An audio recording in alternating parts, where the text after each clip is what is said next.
guys, this is test 53 game 2. This is the architects game, the architects competition with the designs. It's an ordering game. We know this because there are 6 designs presented one at a time to the judges, so there must be an order in which they are presented. Now I've laid out a bunch of rules here. I'm going to explain all of them.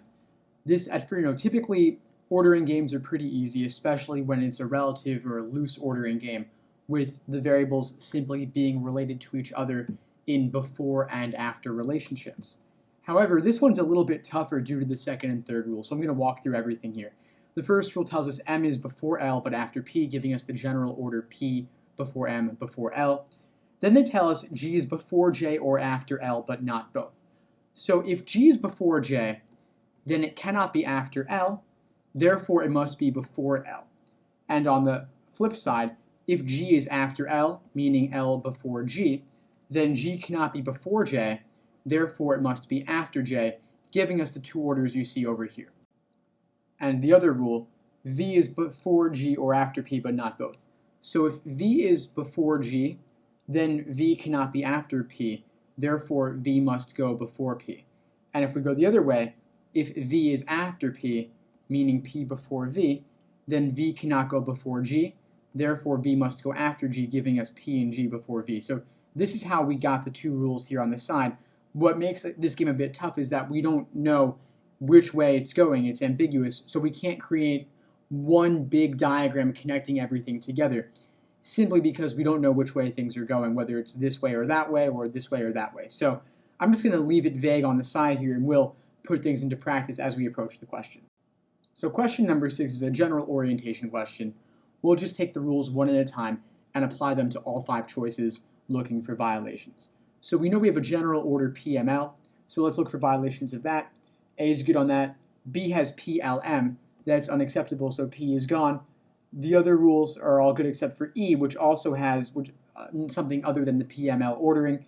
It has L before P before M, that's unacceptable, so E is gone as well. We know that G is either before both J and L or after both J and L, meaning that J is never in between J and L. So scanning through the choices, let's look for violations there. A's got G between J and L, therefore A can be eliminated. C and D are both good on that issue though. Additionally, we know that V is either before both G and P or after both G and P. V is never in between G and P. Choice D has that occurring, so D's gone, leaving C for number 6. Next, number 7, when can't M go? Well, M can't be first or last due to the fact that M is between P and L. First is not a choice, but 6th is choice A. M can never be last, so A. Next, number 8, if L were 6th. So if L were on 6, that means we gotta have G coming before J in this case. We don't know how everything else is playing out though, but we do know that for certain. So they're asking us what must be true. A says it, G before J. We know that due to the second rule of the game, so choice A. Next, number 9, if J were before M. So if we had J before M, we've also got, of course, P before M and M before L. We don't know exactly where G is going in this mix. We don't know exactly where V is going in this mix. It's pretty vague because they only mentioned P and L here. They didn't mention enough to tell us exactly what to do. So they're just asking us what could be true. Could J be second? Yeah, we could have one of G or V coming before it, then P coming later. That works fine.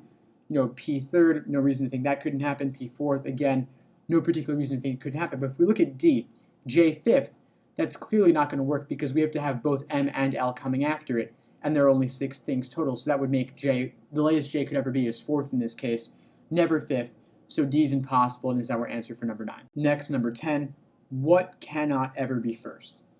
Well, we know that neither M nor L could because P's definitely got to go before them. M's not a choice, but L is, so choice C. Next, number 11, this is a partial orientation question, so we'll use the rules as best we can, even though they're not giving us everything here. So first of all, we know that we've got to have the general order P, M, L. That is a constant. So M could never be first due to the fact that P's got to go before it. So A is gone for that reason. Let's look to see if we can find any other violations of this. We find that in choice D, we have P, then L, then J. We don't have M and L coming after P. So for that reason, D is gone. The others all look good on the PML issue. So I'll move on to, let's see, G has got to go before J and L or after both J and L. B looks good on that, no problems there. Let's look at C. we've got G on 5, J on 6. Since G's before J, G's also got to go before L. That's not occurring in choice C. There's not enough room, so for that reason, C is gone. We're down to B and E. Looking at E, G's before L, and when G's before L, it's got to go before J. But if G's on 5 and L's on 6, there's no room for J to go after it, so E's gone as well, leaving B for number 11.